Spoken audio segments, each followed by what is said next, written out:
Hello everyone, this is Mayna Carwelsh at 38 years old. At dati po akong nagtatrabaho bilang isang nail technician sa loob ng 5 taon. At kasalukuyang naninirahan as housewife dito po sa bansang Kuwait. Ako po ay naingganyong mag-aral muli bilang isang health and social care or caregiver sa ICSE School in Kuwait dahil gusto ko pong matupad ang aking pangarap na makapagtapos ng pag-aaral at magkaroon ng diploma balang araw. Natagpuan ko po ang ICSE School back 2017 mula sa Facebook kaya't bumisita ako sa kanila at nag-enroll sa isa sa kanilang mga kurso. Ang una ko pong kinuha ay ang business management. Ngunit sa kasamaang palad ay hindi ko po siya natapos dahil sa conflict ng aking work schedule at financial issues.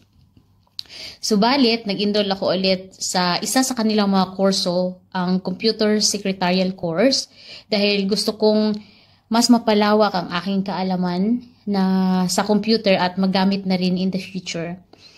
At kamakailan lang ay nag-enroll ako sa Health and Social Care Course sa kadahilanang nais kong matutunan kung paano mas maalagaan ang aking sarili at ang aking mga mahal sa buhay at matulungan silang magkaroon ng kaalaman tungkol sa kanilang kalusugan.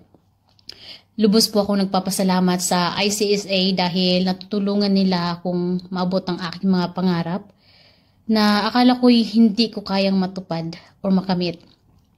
Sa tulong ng ICSA at ang aming butihing guro na si Sir Mark Kevin Diacos na walang sawang naggabay at nagtuturo ng mga kaalaman sa amin para mas lalong mapalawak at matututo sa bawat steps ng aming kurso.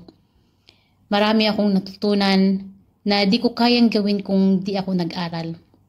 Tulad ng pagkuha ng blood pressure, vital signs, blood sugar, at proper wound dressing. At kung paano alagaan ang mga taong may sakit. To Sir Mark Kevin Diacos, once again, thank you so much for your patience and guidance. And to my fellow kabayans who are planning or dreaming to achieve their goals, it's never too late. Try to reach your desires in life and do not give up. Once again, Mayna Carwelsh at ang ICSA is your partner in your success.